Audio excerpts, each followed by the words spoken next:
And I'm Matt Wally. From the One Time Podcast. Well, I hope you love listening to what we've been working on. We're absolutely loving doing it. And as our guests get bigger and bigger and our conversations get better and better, all we ask from you is one thing. Subscribe. That's it. Everything improves with that one little button. So please help us out. If you love the content, give us a subscribe. Welcome to another week of Adam panicking on that One Time Podcast. This week's guest. Should we start now? Yeah. Okay. Welcome to another episode of that One Time Podcast, where we interview interesting people doing cool shit, tell their stories in the world of health, wealth, and wisdom.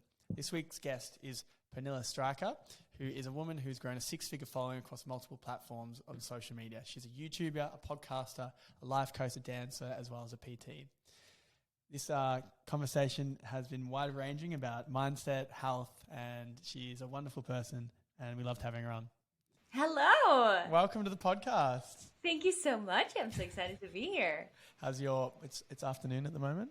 Evening, early evening. It is 4:10 p.m. So it's, afternoon. And it is amazing. I feel super happy and energized today. So super excited to be here and chat with you guys. Where are you based out of? Just so I'm in LA. LA. Yeah. We're in regional Victoria, Australia. So this LA to Australia time zone is actually great. Kind of works really well. It's We've not had a too few bad, guests. It kind of does. Yeah. It definitely does. Yeah. So, Prepare yourself. Just his first question to everybody either blows people off the wall or they're straight into it. So just prepare yourself. Okay. I'm ready. how was your morning? I'm just kidding. All right. So what is the context of your early years that allow us to understand you as a human? I had a very limiting mindset, very limiting beliefs as to what I was capable of as a human. And we all know, like, where we grow up and what we see from where we grow up, it's like that becomes the belief in what we can do. And I've always been a very nice girl. And because I'd been seen as a nice girl, I felt like I needed to always be nice and follow the picture that people had on me and make sure to always keep that nice girl and sticking to the rules and just putting myself in this box.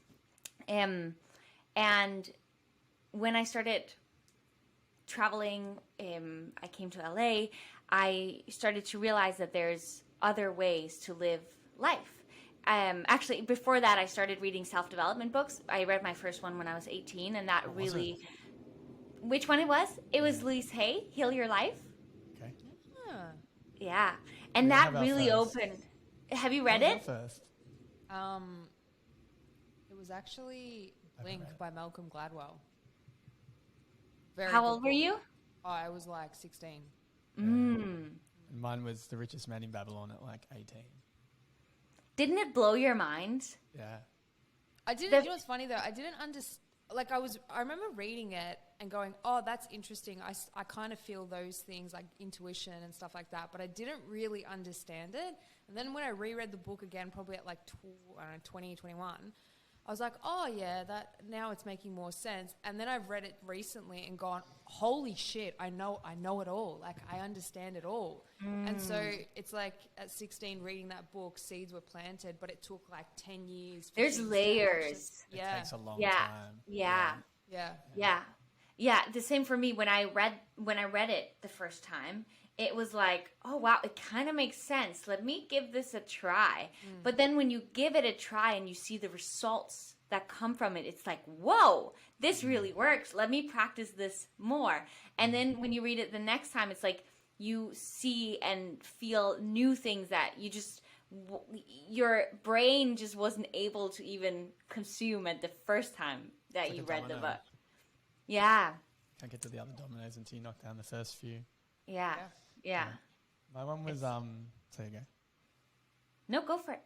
My one was the thing I took from that first book. My uncle told me to read it, and then we had a bit of like a recap. And he's like, "What did you take from it? What was the key thing you took from it?" And there was this one point called "pay yourself first," which was this idea that changing your mindset on money from you earn, you spend, and then you save what's left to you earn, you save for something that will, make you more money, or something that's an investment in your time and energy, and then you spend the rest. And they use this analogy of if you were taxed by the government another 20%, you'd kick and scream, but you would adjust, and you would always adjust. So you need to force that adjustment in your own head. And then I started doing that, and it said 10%, and then I upped it to 30, and then from 18 I was saving 30% of my income, and then by the end of uni I'd bought a house, and then by the end of 3 years later I bought a second house, and now I'm like chilling. Wow, that's impressive. It was honestly that one pay yourself first point, and I just started doing it. That's amazing. What? I've never heard of anyone buy a house that young. That's like insane. 25 by the time I bought it. So the goal was... Oh, okay. Yeah. So I finished uni, so I graduated at 23. I had enough. My goal was to have a house deposit by 23, which was like 40 grand. And then by the end of uni, I had like 6 figures in the bank. And I was like, oh, all right. Wow. But I just didn't have a job, so I couldn't get a loan for a while. But, yeah. That's amazing.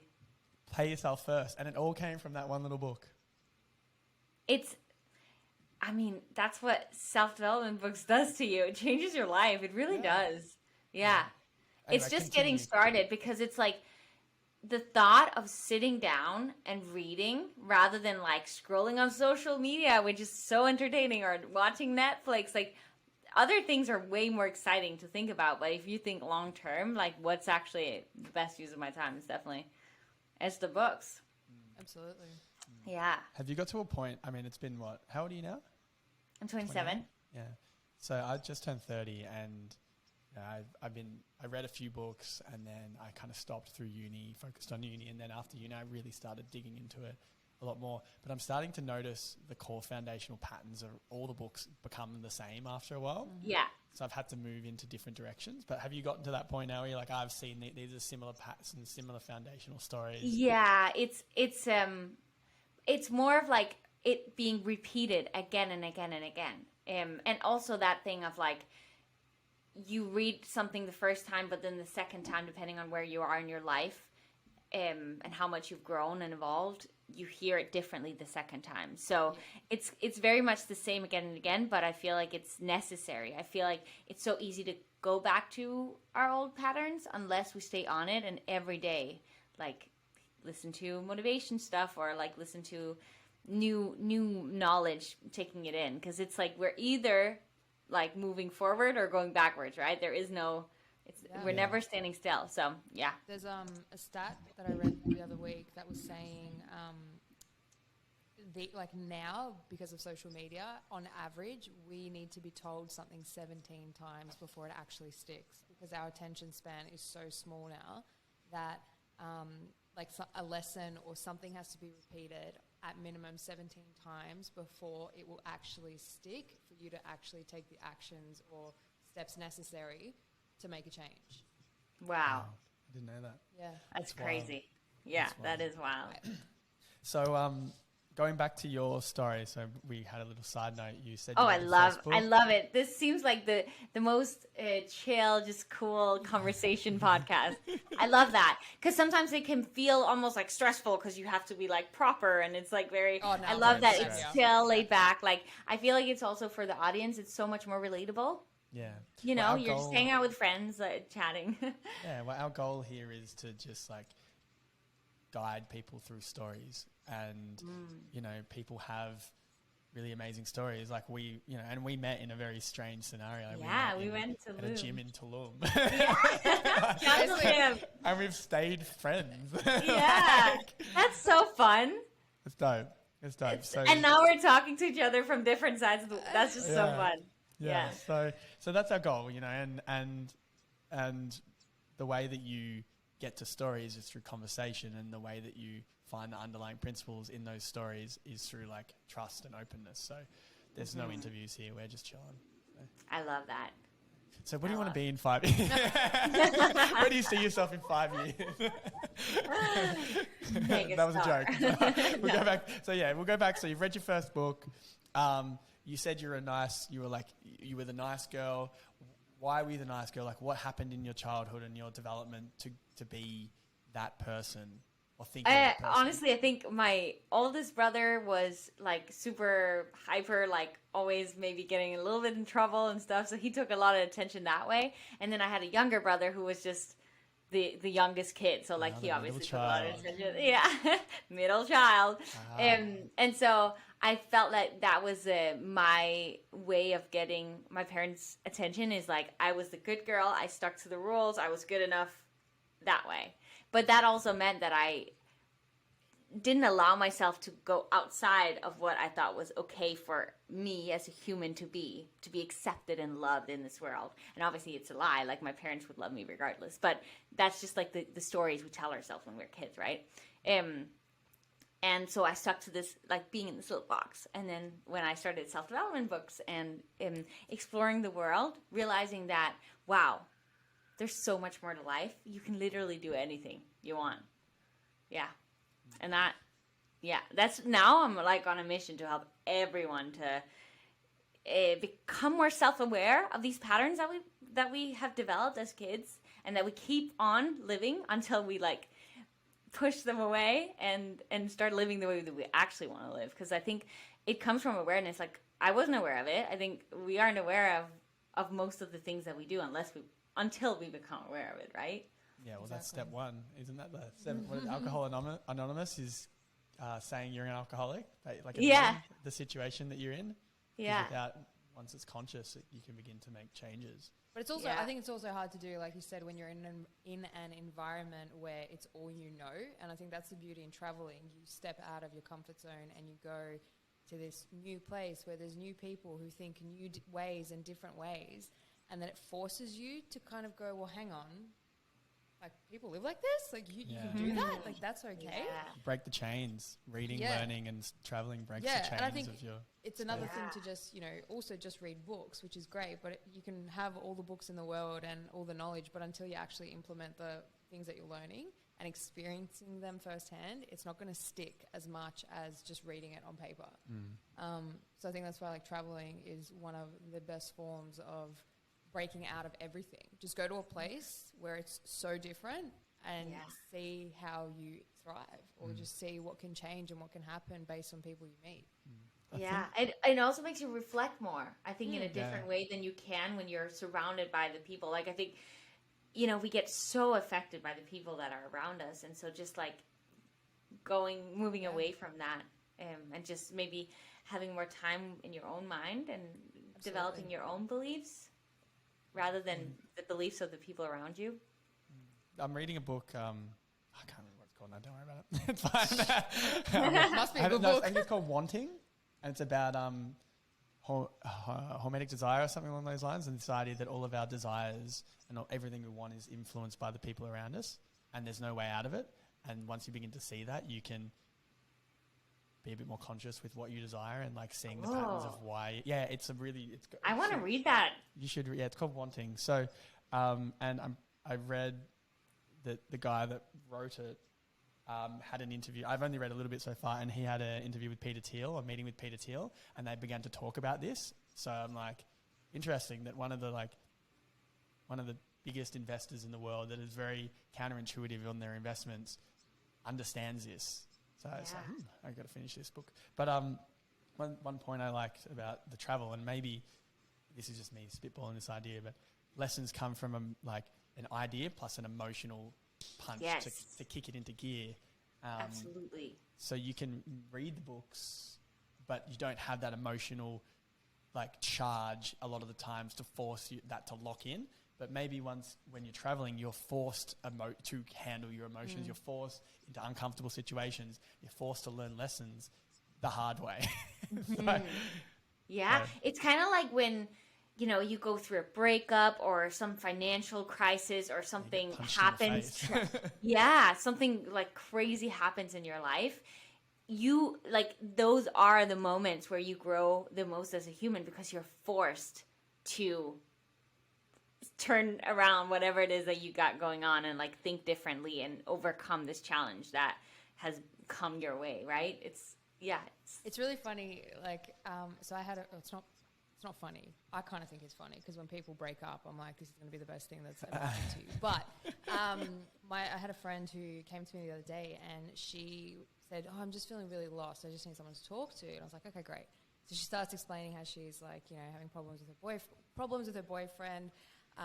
Everything around her just felt like it was falling apart, like from every aspect of her life. And she says, I said to her, this is going to be a really good thing for you because now you're being forced to challenge every single belief that you've had for the last 5 or 6 years of what you've been doing. And you're starting to realize that these things that you've been doing, you don't actually want to do. They're being influenced by somebody else. I'm like, this is a really good thing. It sucks. I'm not saying it doesn't suck. It's shitty to be going through it, but you have to because you've probably been shown these lessons or these inklings of red flags along the way, but you've chosen to ignore them. So now the only way the universe is going to get you to listen is to literally blow the whole fucking thing up. Like everything is going to burn to the ground for you to be like, all right, I need to reassess and reevaluate. She was like, but can't it just be easy? I'm like, absolutely not, because you've been avoiding everything for the last 5 years. Like, what's it going to take for you to actually bring that awareness to the table? It's going to take everything falling apart. Yeah, it is. Yeah. Challenges are our biggest blessings in disguise. It just is. My podcast is called Challenge Your Norm because the way to live a good life or create a good life for me is to challenge your norm, because when you stay stagnant, live the way you always have, like you will not continue to evolve. And I really deeply believe that when we're evolving, that's when we're the happiest. For me, like when I was living on an air mattress, eating ramen, being broke AF in LA when I first got here, I hadn't even gotten my work visa yet. I was so happy. Like I woke up, I was like, I get still thrills like on my body because I was so happy because I had a goal that I was working towards. And yes, I got so many rejections. It was so hard, so many like struggles in my mind, obviously, but I was so happy because I was evolving. I was really pushing myself out into that like uncomfortability, not everything other than my comfort zone. And it just, there's something about that like excites us. It's like, that's what it should be to be alive, right? It's like, the struggle. And and then the fulfillment you feel when you've done something that you don't normally want to do. That's when you get a feeling of fulfillment. Like I feel like it's the same. It like working out. I do a lot of like fitness on my channel, but it's really, I use fitness for my mental like health or like mental everything, because it's like that thing of we never really feel like going and working out, right? Like it's not something we necessarily want to do, but the fulfillment afterwards, because we challenge ourselves, and the dopamine is like pathways incredible as well. So, that's a big thing. It's like I think the biggest trap in like modern society is cheap dopamine hits, and everywhere you look, you're bombarded with sugary foods. You're bombarded with entertainment. You're bombarded with porn. You're bombarded with like any you can go on a dating app and you can meet 1,000 different people so easily.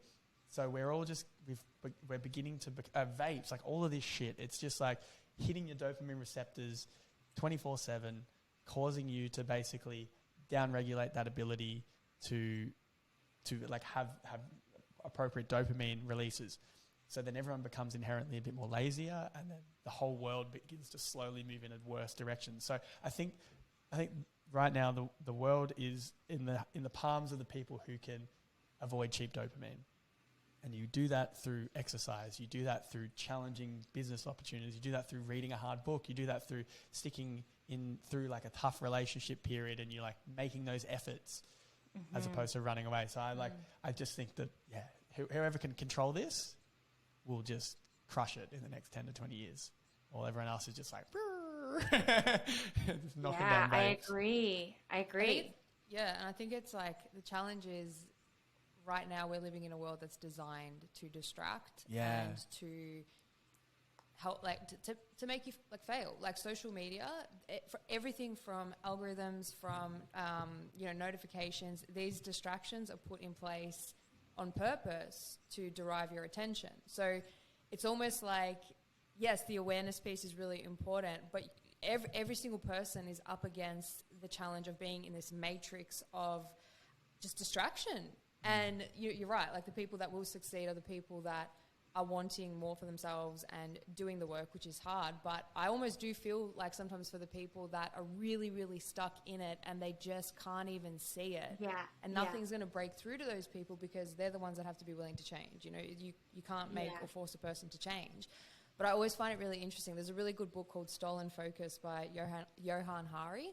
And he talks about all of this, where he's like, how do you survive in a world that's actually designed to keep you distracted and not make you, like, essentially help you fail, but, you know, like Google sending you stupid notifications for no reason. Like, it's just little things like this that have become the new norm. Like, it is normal to receive 45 notifications every single day.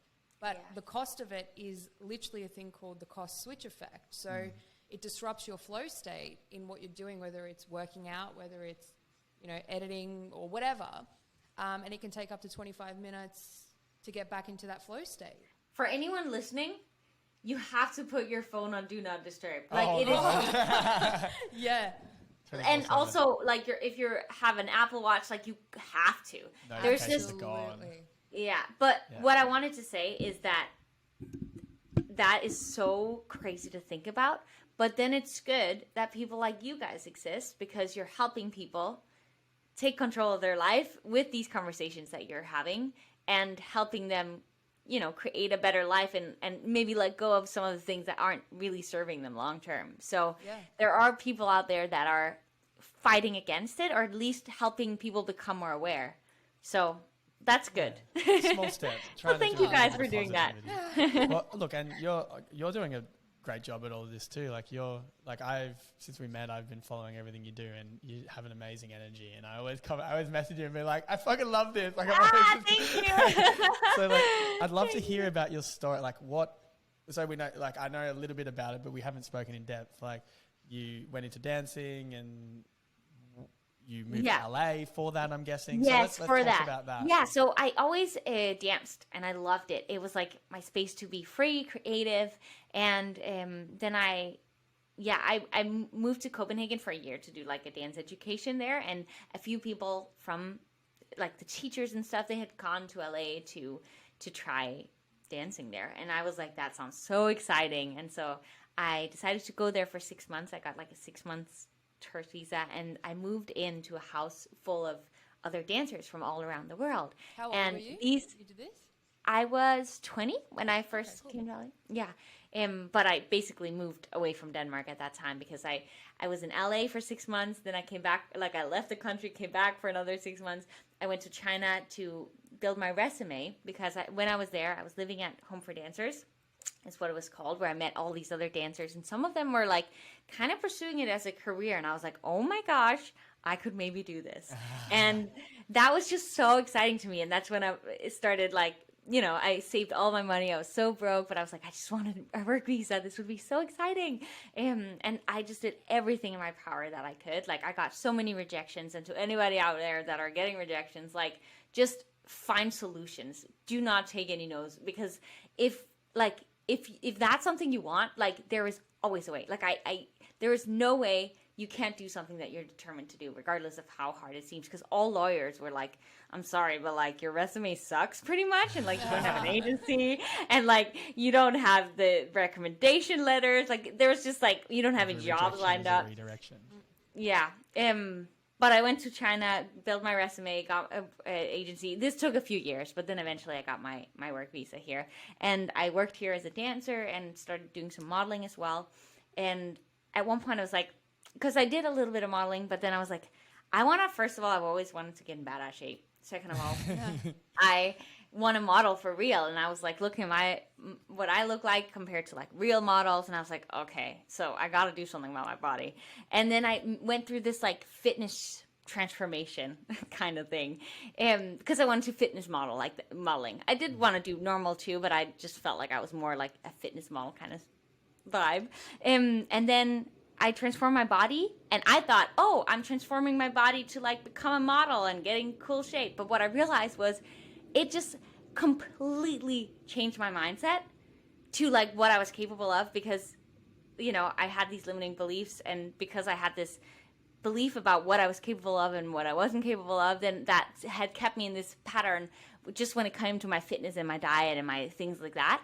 But then the fact that you can transform your body that much just from like making a decision to do that, I was like, wow, I can use this in all other areas of my life. And so that was like just this ripple effect of like, wow, if I'm this much in control of my life and this makes me so much happiness or brings me so much happiness, then I want to share that with other people. And so that's when I started transitioning from doing like the dancing and the modeling to making content, which is what I am so passionate about now, helping other people go through their form of transformation, not necessarily fitness, just like any form of transformation that they want to go through and just like take control of their minds. Yeah. That was a long... That was, I just needed to get all of that out. That was amazing. No, that was amazing. And how has that kind of gone for you so far? Like the content side of things, you began that when? So you would have been. I began my Instagram profile, I think like 3 or 4 years ago. It's either 3 or 4 because it was in January. It was like a January new thing I started, and then I started my YouTube channel maybe like 6 months after that. And my TikTok as well, and just like slowly growing the platforms, and I love it. Also because I am like a creator at heart. Like I grew up dancing, and I've really realized that what I loved about dancing is the creative aspect of it, like being in this world of creation. And I feel like I get to do that with my, whether it's like a tiny little TikTok fun thing or it's like a full YouTube video, it's like I get to be in this little bubble of creation, and that fills my heart with so much joy because it's in line with my purpose, which is like to help people become the best versions of themselves. So yeah, love it. It makes me very happy. I'm glad.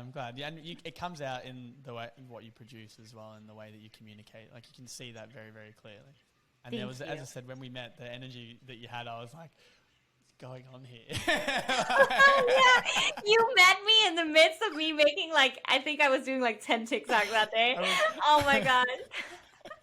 And I've seen them over the last like few months come out, and I'm like, I was there. I remember that. That's hilarious.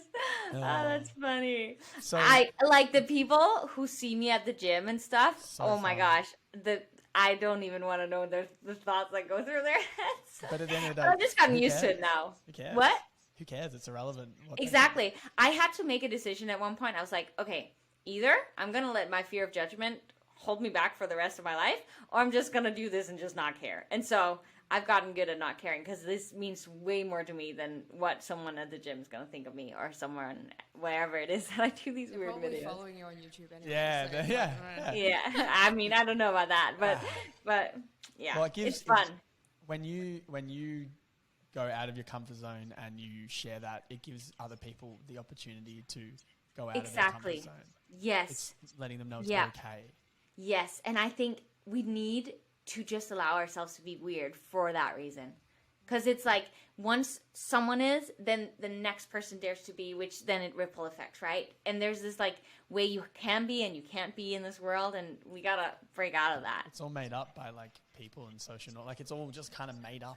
It's all stories told by either groups of people for survival, and a lot of it now isn't even survival. It's just acceptance. But it doesn't really make any sense anymore.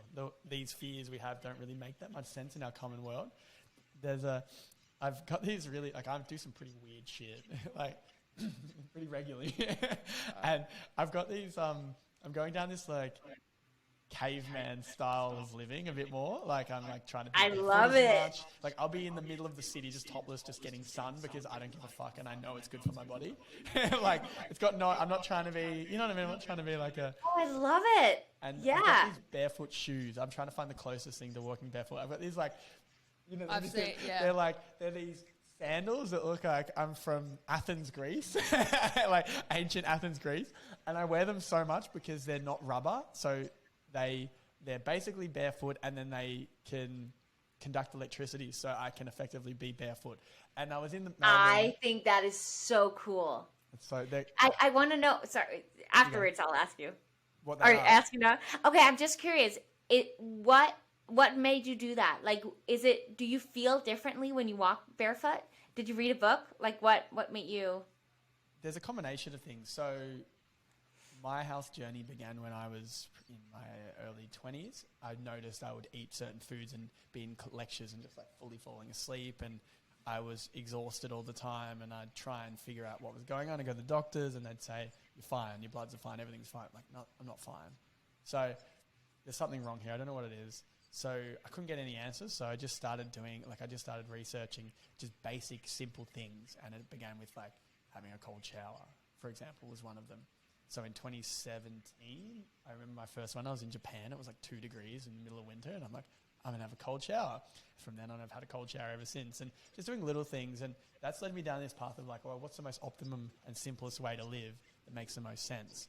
And I just keep moving into this direction of the most basic stuff being the best, and as close to what we used to do when we were younger, when we were in our caveman era, like we'd get sun, we would eat simple foods, we wouldn't, we'd be barefoot in the earth, and all these kind of, you'd have your core community, and you would exercise, you'd lift heavy shit, you'd be moving.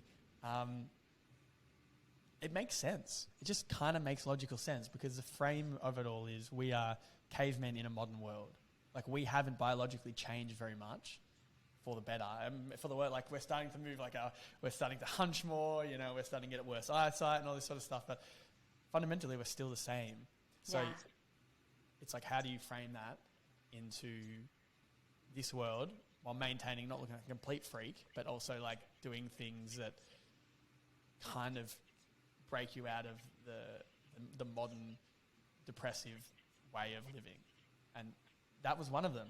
And then you look into it, there's a bunch of studies, and the grounding's a genuine, serious thing. Like, it actually is a thing. But going back to the story and being comfortable and just not caring. I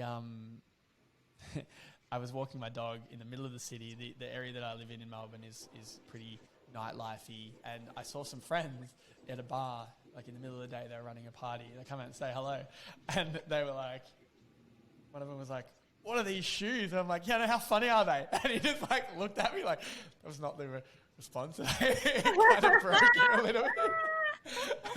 And then he just I love that. Yeah. Like, who cares? They're and ridiculous, I know. It's really about the way we are with it, right?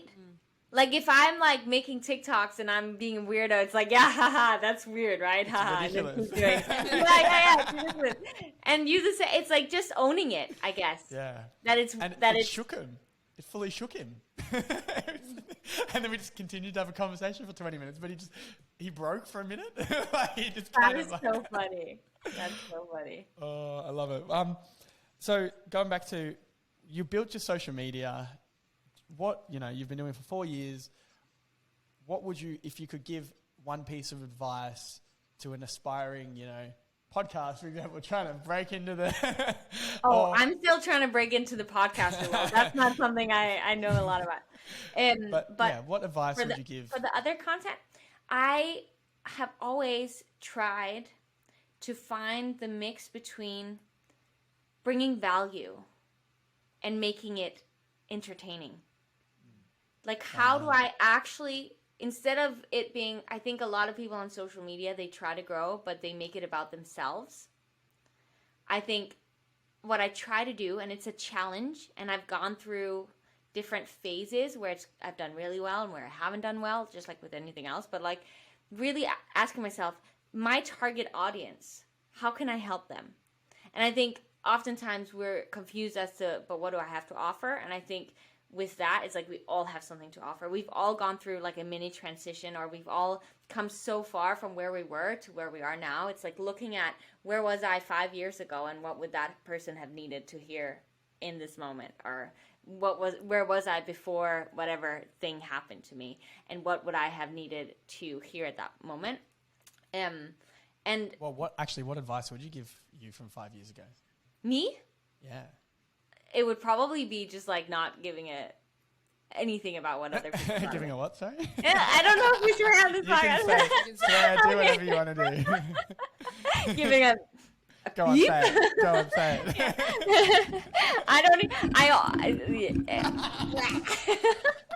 I can't.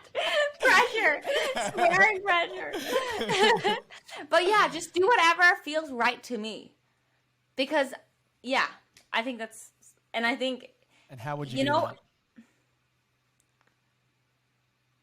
Do whatever my intuition wants me to do in that very moment.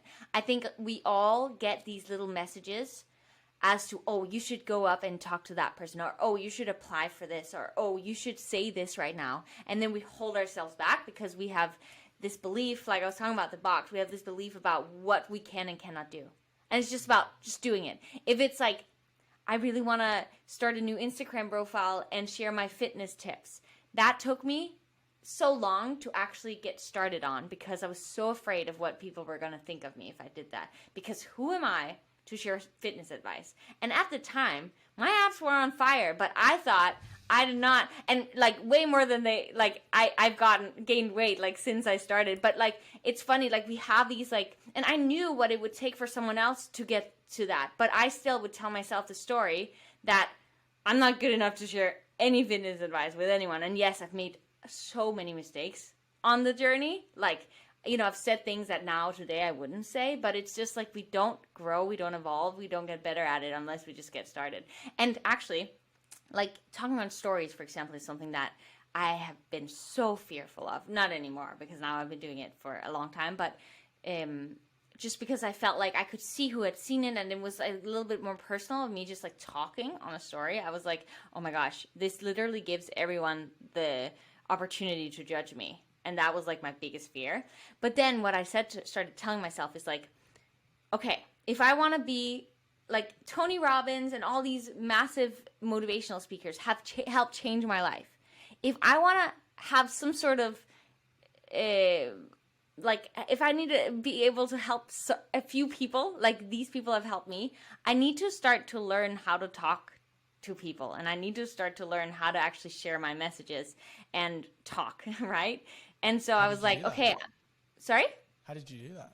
Yeah, so that's the thing. So I was like, okay, every day I'm going to share a story because it is practice. Yeah. Everything comes with practice. So if I share a story every day, yes, it's going to be imperfect every day. But I'm only going to get better if I practice. So that was like a rule I set for myself. Every day I'm going to practice. So for anyone who wants to do something, like see it as practice, because nobody's perfect when they get started, but also nobody's ever perfect. Like we're all just learning as we go, right?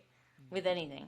And I think that consistency is what builds confidence at the end of the day. Like, first step is starting, but then consistently sticking to something, whether it is posting a story every single day, whether it is going and working out every single day. What starts to happen, and I've had a similar experience both with like content, fitness as well, is the more I show up for myself, the more I start to trust myself. The more I start to trust myself, the more confident I get. The more confident I get, the more I can go out and say, hey guys, this shit works because I've done it, or I'm doing it and I'm growing and I can see it happen. And so that's my biggest spiel to everybody. I'm like, you want to do something, you want to actually change, do something that you know you can't fail at, and do it consistently to start building those blocks of confidence and that foundation for you to then go on and take bigger challenges. So something you know you can't fail at, drink water every single day for 28 days straight. Simple, easy, like you honestly cannot fail at that.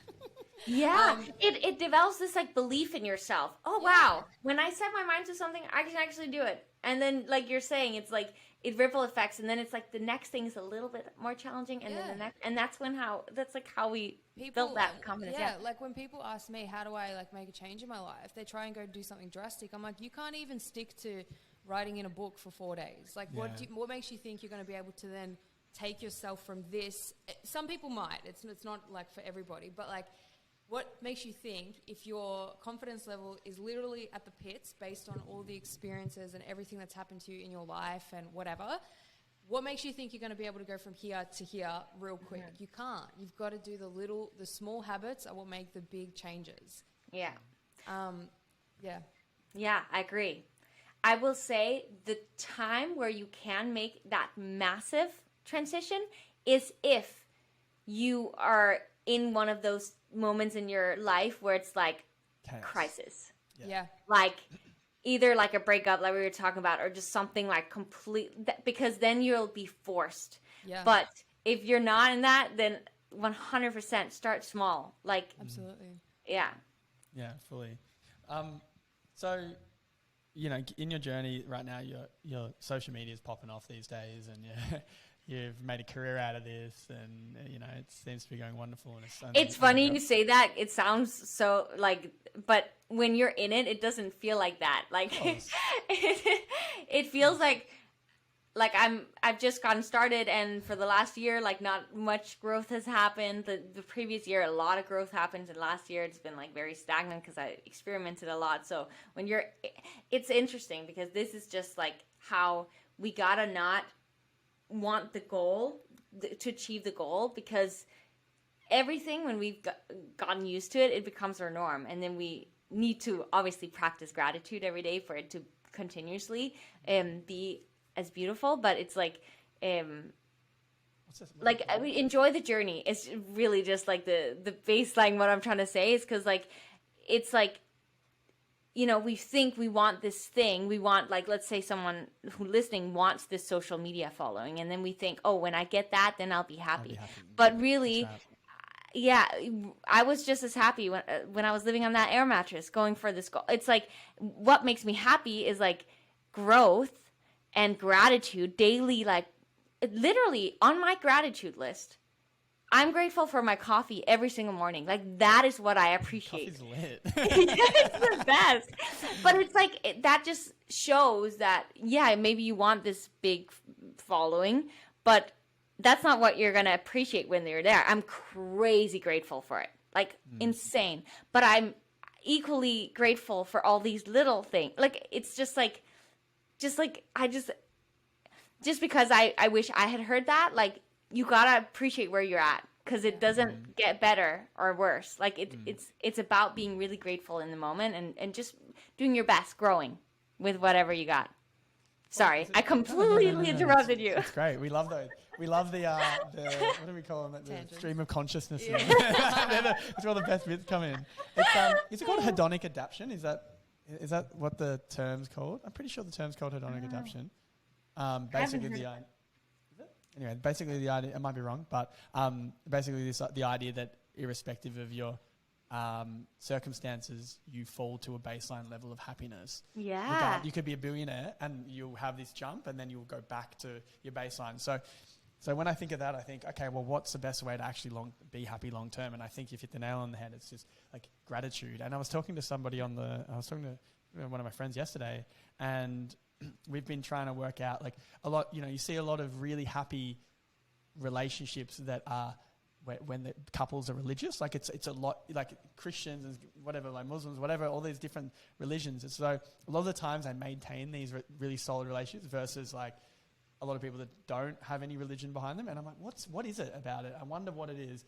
And I don't know if it's the religion itself, but I think I might be onto something here. And it might be the fact that, you know, just say you're a Catholic or a Christian, every single time, if you're a really devout one, every single time you say, go to eat dinner, you're stopping, you're giving gratitude to like God before you do anything. Anytime you're interacting with, you know, a loved one or a child or someone that you care about, there's this like underlying little thing in the back of their head saying, oh, this is all in existence because of this higher power that I believe in. Therefore, I should stop and be grateful for that moment. And I wonder if the gratitude itself, makes the people happier. Like, yes, there's a bunch of chaos in a lot of religious, you know, environments, but there's also some solid foundations that you can take from. And absolutely. I was wondering, I was just thought about it yesterday. I'm like, I wonder if that's what it is. That just like a little bit of gratitude for the moments with your loved ones that lead you to push past the challenges, as opposed to the other people who are just like dopamine fed with vapes. I think it's two things. It's gratitude and faith.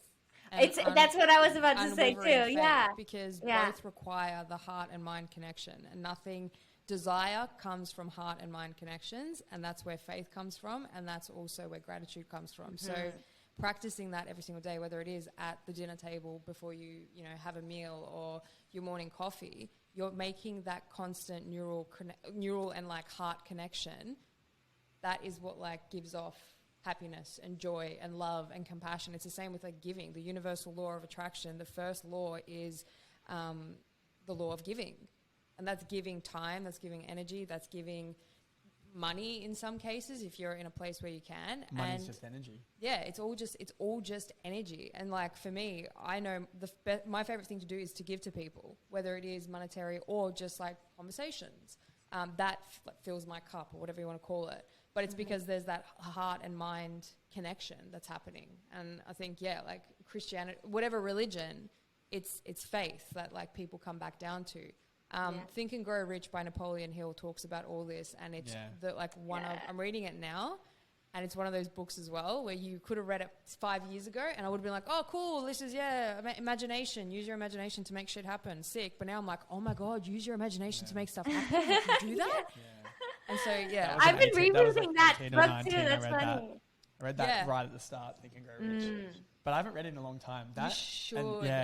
I think it's a book you should revisit every few years, because I'm reading it now. And I literally have just been rereading it. That's so funny. I'm in it. Yeah. I'm on it. Yeah. The 7 Habits of Highly Effective People is another one.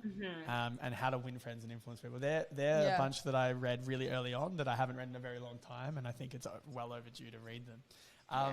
Love that. That was a really nice little, again, stream of consciousness. But so using what you've gotten to at this point, in the work that you do, what's been the craziest pinch me moment that you've had so far?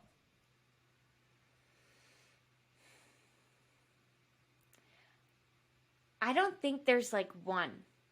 I think there's just, it can be, a pinch me moment can for me literally be driving on Hollywood, like in Hollywood after a dance class that felt really good, just thinking to myself, what is this life that I get to live? Like for me, it's because like, let's say when I hit 100K subscribers on YouTube, it was like, oh, that's cool, but it's like back to life. Like that's not really what's like, oh my gosh, for me. For me, it's like the moments. It's like if I'm like having a crazy great conversation with a friend, or literally driving in my car, or doing my gratitude in the morning. It's like those are more for me pinch me moments. I know that's a boring answer, but that's like the truth. Yeah, that's like I'm such an emotional, sensitive person, so I think for me it's like the connection, whether it's the connection to myself, to the universe, which is what I believe in, or a friend, like those are the pinch me moments for me. It's like, wow, I'm just freaking grateful. Do you think it's also because you realize that you actually are the creator of your reality, and those little moments are where you go, holy shit, like I'm making this stuff happen? Yeah, I think so. I sometimes have those moments and I'll sit there, and if someone was in my head, they would hear me say, I think I'm a wizard. Like, you're a wizard, seriously. But I think that's the coolest part, because you realize just how like magical we are as human beings and what we're actually capable of when you bring all this stuff together that we always talk about on the podcast, like mindfulness, and you bring in these practices, and you bring in gratitude, and you bring in this like unwavering amount of faith and just trust in that the universe is going to guide you to that end goal and that end destination of that thing you want, with and realizing that, like you said, it's not actually about the thing that you're going for, it's the process of getting there and who you're choosing to become every single step of the way whilst you're trying to get there. Yeah. And that's like the part I think a lot of people tend to miss, because they're too caught up, again, with the distractions or with just that goal. And then they get there without realizing they just had this epic journey. And then they're like, all right, cool, so on to the next thing. Yeah. It's like, you've missed the whole point. Yeah. The whole point has literally just been missed. It's really practicing being present. Yeah. Right? And allowing ourselves to enjoy the here and now. Because there's always going to be more to do and to be and to pursue. But like, really, and that's a practice for all of us. I don't think anyone other than maybe a few people in this world has really mastered that ability to truly just be present here and now in those moments. How do you practice being present?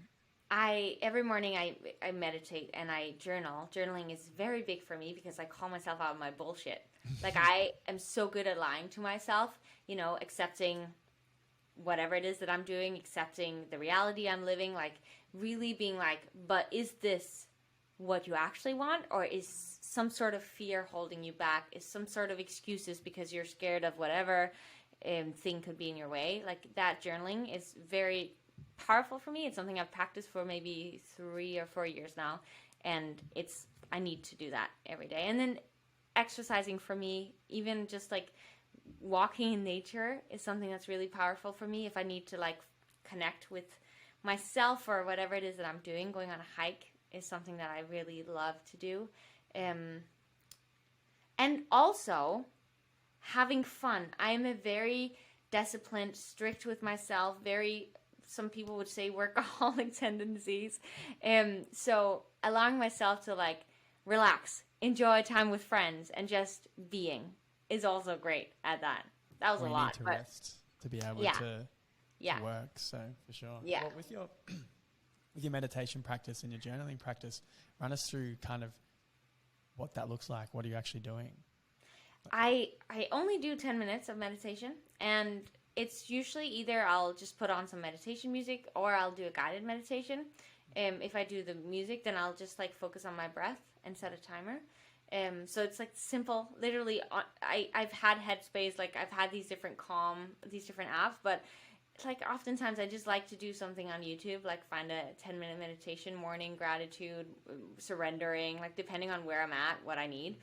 And for journaling, I've created my own system of just like I'll know what I need to ask myself on that day, and I'll know. Ask yourself prompts, and then you answer the prompts. Yeah.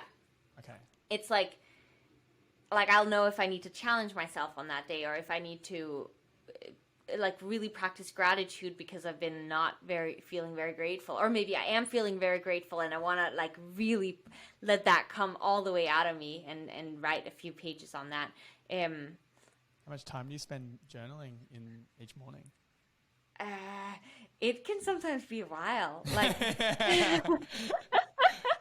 But I wake up at 4, if not earlier, so I have time. Do you do that too? 4 a.m. club, yeah. Yeah, I wake up at like 9. I'll be at 1 in the morning just banging out emails. Yeah. Oh, I'm in bed. I prefer being in bed at 8. Like I'm early. Yeah. Well, tell us about like what is your perfect day looking like then? Let's talk about that. My perfect day, like currently, or like in the future? Just say you're up. Any. And your day, you've nailed the day from start to finish. What are you doing? I love it.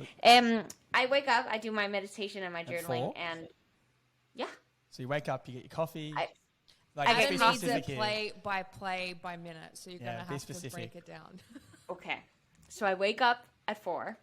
I'm in the most beautiful state, and then as I'm waking up, I always like to put on something really like positive while I I make my bed, put the blinds away, like while I walk to the kitchen and make my coffee. Do you look at your phone?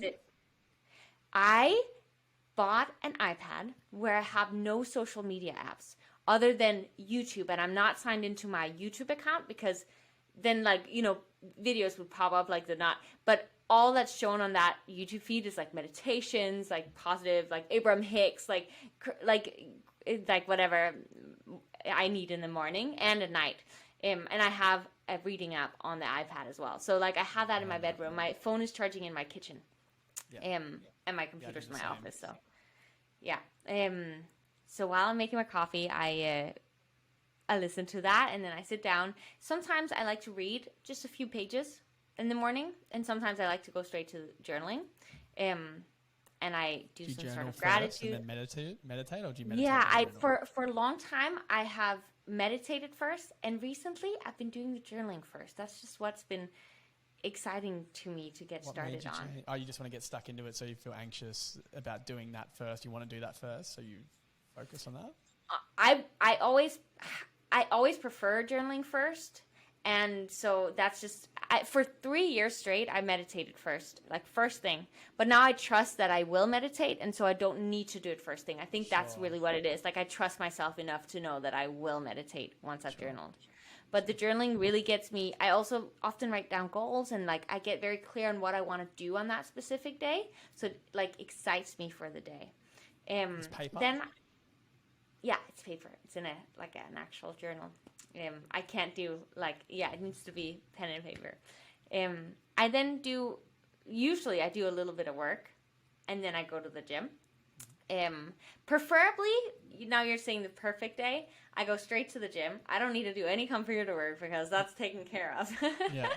So I go straight to the gym. I work out. I do my like little videos. I do either TikTok, YouTube, Instagram stories where I motivate people, like things that are motivating, because that gets me in this creative space and I freaking love it.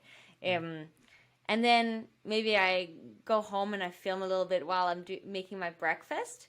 And then ideally is like meeting up with other creators and creating with them. I love when I do that. It doesn't happen too often, but when it happens, I absolutely love it. And it can be either like a podcast like we're doing right now, just deep conversation, or it can be creating like funny, silly videos, like anything where I'm collaborating with doing it with other people. When I'm in LA, we'll make some content together. We have to, yeah. Do you know when you're coming? Aiming for April, Coachella, and then I'm hopefully going to spend 3 months in New York. But I've got a couple of events in SoCal that I'm working towards in LA and San Diego. So fun. Just I'm excited for that. The next 2 months of events go, because I'm pretty much putting my business on the line.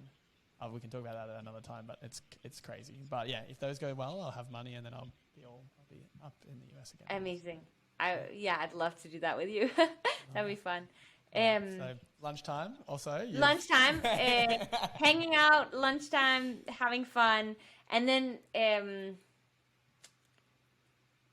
either I take a dance class or I go home and I do some computer stuff and like get things ready for whatever it is, and maybe I have dinner with some friends, and then during the night we have deep conversation, and then I'm just happy AF, and I go to bed just like thrilled and happy. At 8 p.m. No, I'm definitely home. Like dinner's like 5 p.m. and then we're gonna be in bed around 7, and then we sleep at 8. Yeah. I love it. Nice. Yeah. Well, how much Something time do you like have left? I've got a couple of questions I'd like to ask still, but yeah, go for it. Okay.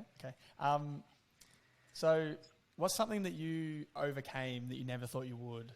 And in overcoming it, what was the biggest lesson you learned? What's something I overcame? That you never thought you would. Something that you would look at and you go, there's no way in hell I could ever do that.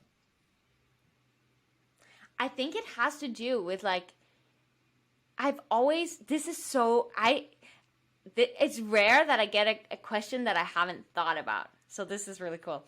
I think what we're doing right now, answering questions confidently when I'm filming my YouTube videos, recording myself, feeling confident in myself with what I'm saying, that is something 5 years ago I would have never thought would be possible for me, because I've always been insecure in when it came to expressing myself and doing that in a way that made sense to other people. I still mess up my words a lot. Like, I'm also from Denmark. Like, my English is very imperfect, but I like embrace it. It's like, it's cool. It's just a part of who I am, right? That's the best part about it.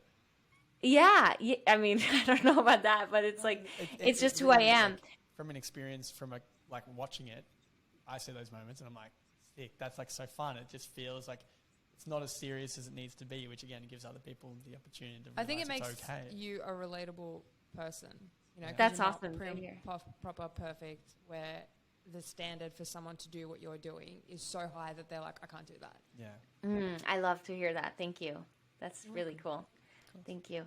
But just like when I started my podcast 7 months ago now, I had tried to start it for 6 months because I couldn't, like, I had been filming YouTube videos and like things like that, but I couldn't just sit down and talk for that long because I had all these fearful thoughts in my mind. And just like the practice over the last 4 years, let's say, of becoming more and more just okay with who I am, not having to prove anything, just expressing who I am, what I feel, my thoughts, without that fear of like, oh no, if I say that, then they can judge me for that, and then like not being good, feeling good enough. And I think it really does come from the inner healing work I've done with myself, accepting who I am as a person.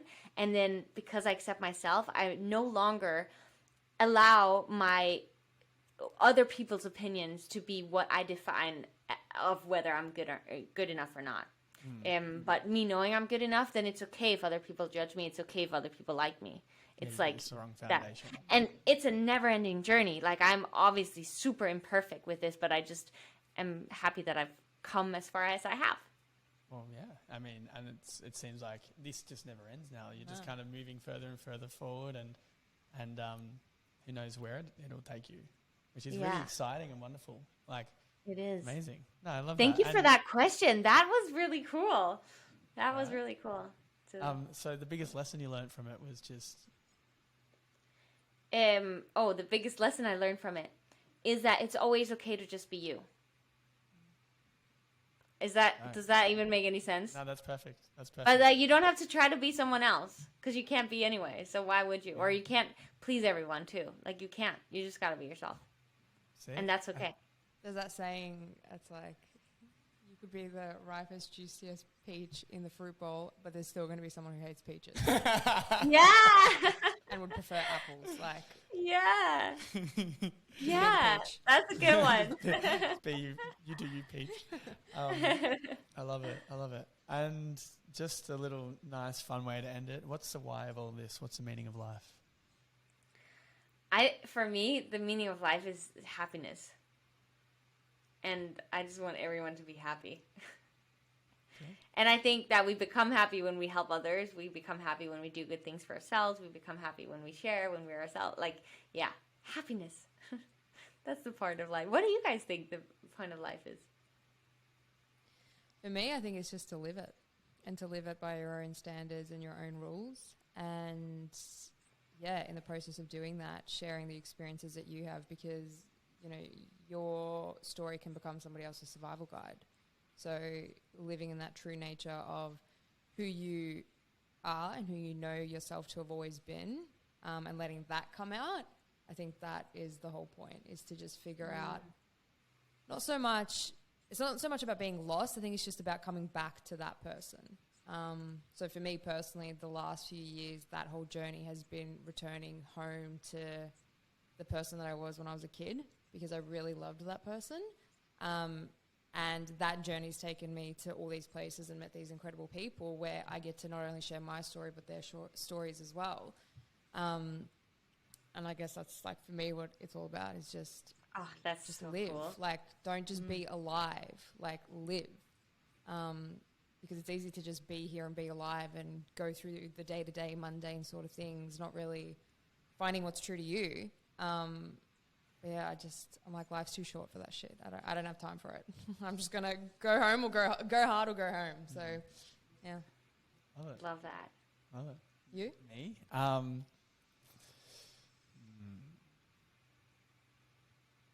I think there's such a the foundation of it is none of this actually matters, because we're just like randomly monkeys in the arse end of the universe. Maybe, or maybe we're not. Maybe we're deities and we don't even know. Who knows? We'll see where this goes. But that's the first thing. So, and then the second thing is, like, because none of it really matters, there's no, outside of survival, there's no real rules.